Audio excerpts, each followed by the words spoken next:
Ya, kembali lagi di Konet TV Komentar Netizen. Kali ini kita akan membuat ikon pencapaian dalam sebuah penjualan yang kita punya target. Kita klik realisasi, kita pilih menu conditional formatting, new rule, kemudian kita pilih yang formatnya icon. Nah, kemudian kita style ikonnya kita pilih ini ya, naik turun ini.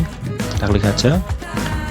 Untuk tipenya kita kasih number sama ya, ini kita pilih yang ini, kemudian kita klik target kita.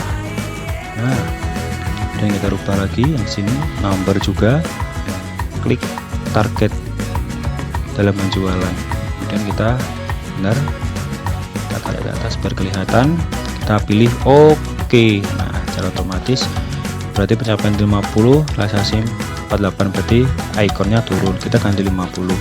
Nah, ini sama ya, berarti kuning, kita naik, nanti icon berubah menjadi hijau. Ini sangat bermanfaat ya, silahkan mencoba, enjoy.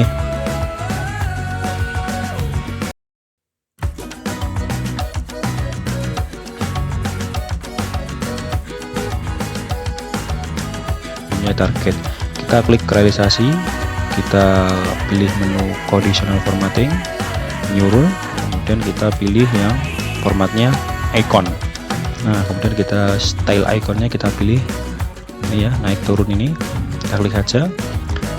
Untuk tipenya kita kasih number sama ya, ini kita pilih yang ini, kemudian kita klik target kita. Nah, kemudian kita rubah lagi yang sini number juga, klik target dalam penjualan, kemudian kita benar, kita tarik ke atas biar kelihatan, kita pilih OK. Nah, secara otomatis berarti pencapaian 50, realisasi 48, berarti ikonnya turun, kita ganti 50. Nah, ini sama ya, berarti kuning, kita naik, nanti icon berubah menjadi hijau. Nah, ini sangat bermanfaat ya, silahkan mencoba, enjoy.